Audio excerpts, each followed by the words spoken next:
Handa na po tayong tumugon sa inyong mga katanungan. First question, Crisel Insigne, IBC 13. Hello po, Yusek. How this courtesy call will affect the ongoing projects and programs of the administration po? Maliwanag din po ang sinabi ng Pangulo, hindi po maaapektuhan kung ano po ang pending at existing projects habang ito ay may transition. At tuloy-tuloy lamang po ang pagtatrabaho ng mga cabinet secretaries at ng mga tao sa gobyerno. At mas maganda po itong mapakita rin ng ating mga heads of agencies, cabinet secretaries, na sila ay naaayon sa goal ng Pangulo. Ipakita nila na sila ay dapat na matantili bilang parte ng administrasyon ng ating Pangulo. Sabi nga natin, walang puwang ang tamad at korap sa administrasyon ni Pangulong Marcos Jr. Ace Romero, Philippine Star.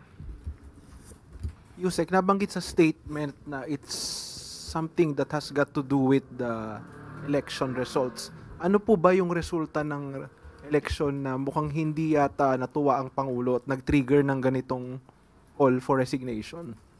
Aminado ang Pangulo na kulang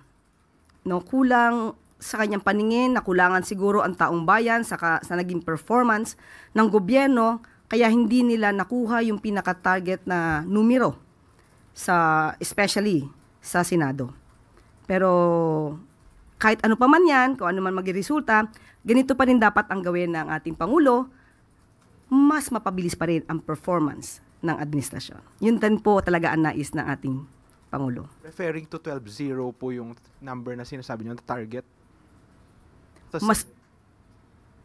Mas maganda kung 11-0. Yeah, mas maganda po. So hanggang kailan po kaya yung magiging action ng Pangulo?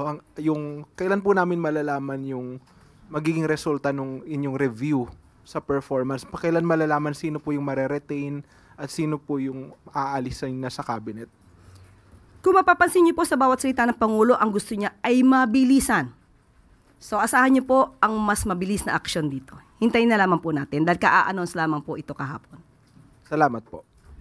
Alvin Baltasar, Radyo Pilipinas. Yusek, I believe doon sa part ng courtesy resignation na iniutos ng Pangulo, i-reviewin yung kanilang performance. Ang tanong ko, Yusek, sino-sino yung bubuo doon sa review committee? Ano yung composition nila? Sino-sino sila?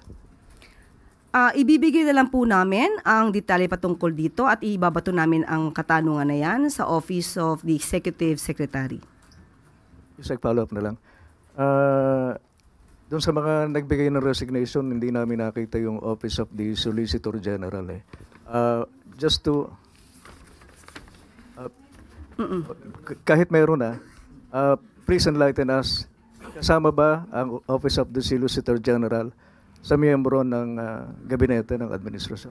Opo, kasama po ang Office of the Solicitor General na kailangan mag-submit ng courtesy resignation. Next question, Jean Mangalus, philstar.com. Good morning. What are the metrics? We know that we want fast action from these cabinet secretaries, but some of their agencies are for long-term action. So, ano yung metrics na tinitingnan ng Pangulo? Unang-una kung gano'n nga ba kabilis ang kanilang performance at kung may issue ba tungkol sa korupsyon. Importante po yan. So, hindi lamang performance to, titignan din po nila kung nagkakaroon ba ng issue tungkol sa anomalya sa kanilang pag-handle ng kanilang agency. There are reports that this shakeup is targeted towards specific secretaries. How true is this? We have no update on that. If there is really a target secretary regarding this request for courtesy resignation, there's none as of the moment. Tristan Nadalo, Newswatch.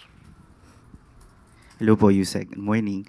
Ma'am, ito po bang desisyon ng Pangulo is also one way of showing na, di ba yung nabanggit niya sa podcast niya, he wants to be respected, pero nasabi niya baka mas gusto niyang feared ang next na approach niya. And then si Senator-elect Ping Lacson sabi kailangan ng Pangulo ng bastonero sa government para talagang may matakot. But ito po ba pagpapakita ng Pangulo na hindi niya kailangan ng bastonero because siya kaya niya pong mag-act ng sarili niya or mag-decide?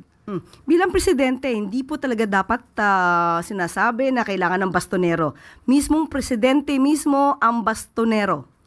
At yan po ay aasahan natin. Ngayon po na nagsalita ang Pangulo na kinakailangan po ng mas mabilis at malinis na administrasyon, mapapakita po yan ng Pangulo.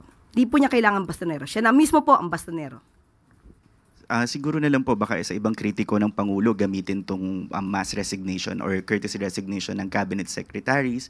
Yung timing po nung decision na to, why is it, ito yung nakita ng Pangulo na best timing to do a revamp of his cabinet secretaries? Tandaan po natin, nung una pa lamang po ako na-appoint as a press officer, nabanggit na po natin yan kung may kinakailangang mga revamp. Sabi ko wala pa pong update pero talagang yan po ang ginagawa ng Pangulo, makita at ma-monitor ang trabaho ng kanyang mga heads of agencies at mga departments.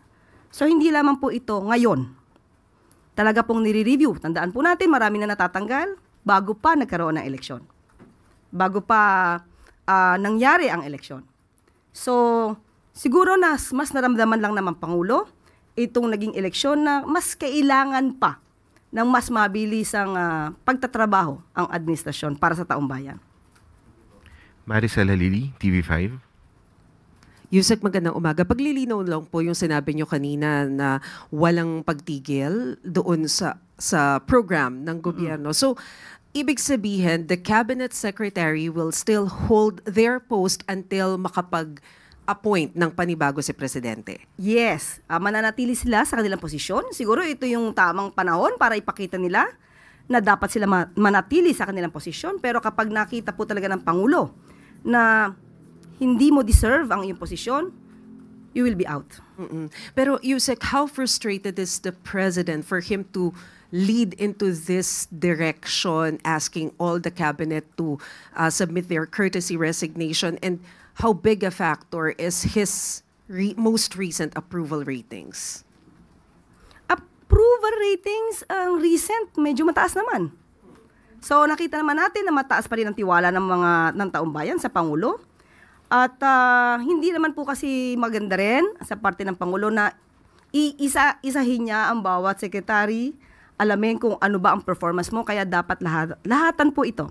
Para sabi nga nila magkaroon ng elbow room ang Pangulo sa pagpili ng tamang leaders na mamumuno sa kanyang administrasyon. Sorry, ma'am. Is it right to say that he is frustrated with the performance of some of the cabinet secretaries? Yun po ang lumalabas. Thank you. Follow-up question, Eden Santos, Net25. Okay. Yusek, good morning po. Yung pong cabinet revamp, hindi po ba iyon layo na ilihis umano yung sisig sa Pangulo? Dahil kung binabanggit niyo po na yung performance ng ilang mga cabinet secretaries, since sila po ay nagsisilbing alter ego ng Pangulo, hindi po ba parang sa kanya rin yun na babalik? Kaya nga po tatanggalin. Para po mas mapaganda pa ng Pangulo ang performance ng kanyang administrasyon. Thank you po. Follow-up question, Gilbert Perdis. Good morning po, Yusek. Nanawagan po si Senator Coco Pimentel kay Pangulong Marcos na maigi daw na talaga ng mga cabinet members na walang political ambitions at hindi nangangarap na mahalal sa 2028 elections. Anong reaksyon ng palasyo dito?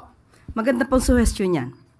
Dapat po kasi ang nagtatrabaho dito, hindi pang sarili lamang, hindi pang negosyo, kundi para sa taong bayan. Magandang suhestyon po yan at malamang po ay kasama rin po yan sa magiging criteria ng Pangulo sa pagpili ng mga bagong cabinet secretaries. Thank you po. Follow-up question, Ira Pakaniban, DCRJ. Yeah. Malakas naman boses ko. Oo nga. I can hear you. No, I was just going to ask Yusek, no. Sabi sweeping, pero there are some cabinet-ranked secretaries who have expressed na wala silang balak mag-submit ng courtesy resignation. At I know of at least one who says na hindi naman ako cabinet secretary, Office of the President ako eh. So, kasali ba siya? Hindi ba siya kasali? Ano ba ang posisyon ng... Liwanagin po natin. All cabinet secretaries, heads of agencies with cabinet rank, other heads of agencies kahit hindi kayo secretary, and presidential advisors and assistants. So, kasama po, kung sino man po yung binabanggit nyo po, hindi ko po alam kung sino yan, pero wag niya po, kung magandang performance niya, pero kung siya po ay nasa listahan po, ang kanyang posisyon ay nasa listahan, wag po naman sana magmatigas, if ever. At kung maganda naman po ang performance niya, hindi naman po siya matatanggal. Kung hindi siya magbigay ng courtesy resignation, will it be deemed na courtesy resigned na siya anyway?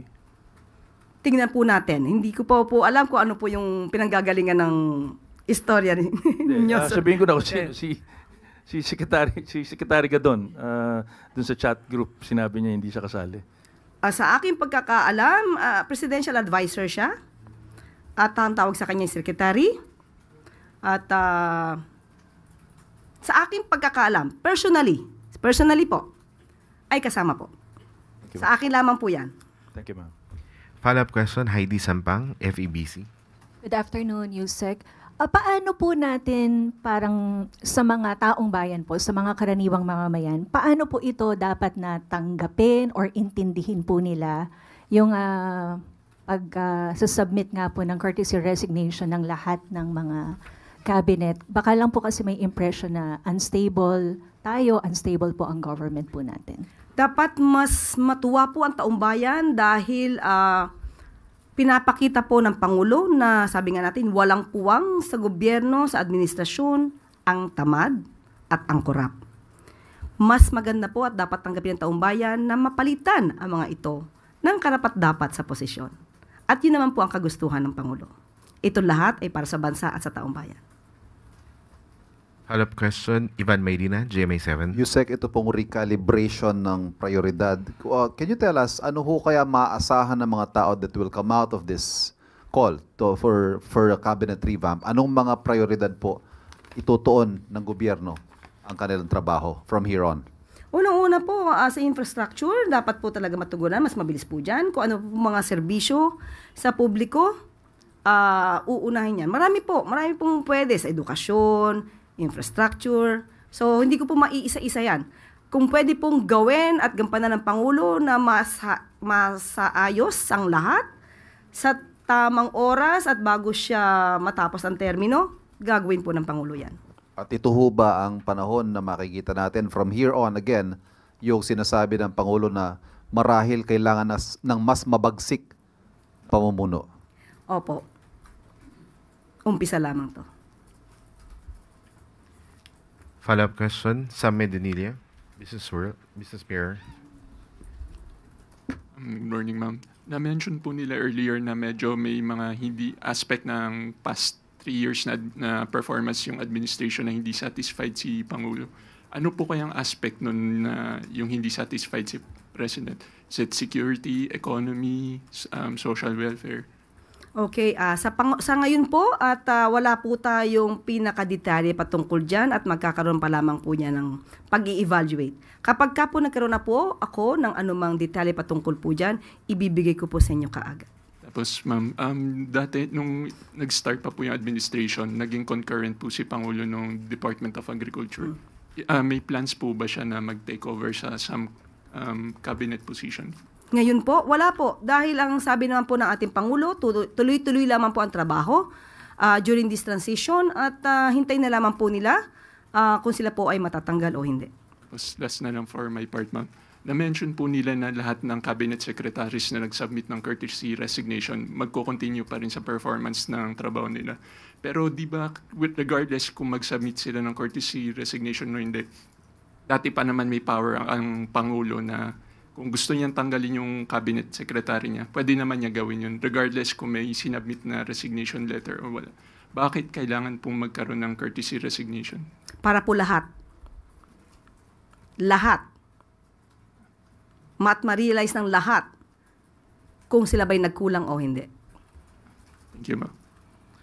Next question, Clay Perdilla, PTV4. Morning, Secretary. Other topic po. Can the Palace clarify whether the President is indeed planning to sit in the Bicameral Conference Committee? And how does the Palace view statements of other senators that even if the President is willing, he cannot and should not sit in the Bicam as the Constitution does not allow it po? Literally, he will not definitely sit during the Bicam meeting. This is just an expression to show to the people that he will keep an eye on the national budget for 2026. So it should be at least, it should be based on the priorities of the government. The budget should be based on the priorities of the government, and it should prioritize the shovel-ready projects of the government. So yun lamang po. Follow-up question, Ace Romero, Philippine Star. So apparently yung sinabi po na uupo si Pangulo sa Bicam, tututukan ang ibig sabihin po, no? Tututukan yung Bicam to ensure na yung priorities ay masusunod at hindi mangled yung budget. How confident is Malacanang that the next budget process will not experience yung nangyari noong 2025 wherein you have to meet with cabinet members after the approval of the budget to think of ways on how to fund the programs that were deprived or stripped of funds by some lawmakers? How confident na hindi mangyayari ulit yung this budget season? Kaya nga po nagsalita ang Pangulo na tututukan ito. But are you optimistic na it won't happen again or meron pa rin kayong concerns na baka magkaroon pa rin ng ganong mga senaryo? I do not want to answer hypothetical questions. Hindi natin sinasabi na negatibo. But we should always be optimistic. Salamat po. Next question, Richmond Quevedo, Daily Tribune. Good afternoon po, Yusek. On the topic of sanctions imposed by the United States to the International Criminal Court, balikan ko lang po itong sanctions ng US. The United States unequivocally opposes and expects our allies to oppose any ICC actions against the United States, Israel, or any other ally of the United States that has not consented to the ICC jurisdiction. As the Philippines is an ally of the United States, how is the Philippines going to respond in case po maglabas ng warrant of arrest ng ICC through the Interpol sa iba pang involved sa kaso po ni former President Rodrigo Duterte?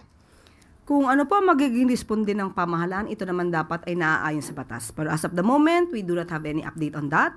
Let's just wait and see. Thank you po, Yusek. At bago po tayo magtapos, meron pa rin po tayong good news. Lalagyan na ng wheelchair lift ang lahat ng EDSA busway station para makatulong po ito sa mga pasahero na may kapansanan o PWDs. Ito ay inanunsyo ng DOTR ayon na rin sa utos ni Pangulong Ferdinand R. Marcos Jr. na pagbutihin ang commuting experience ng publiko.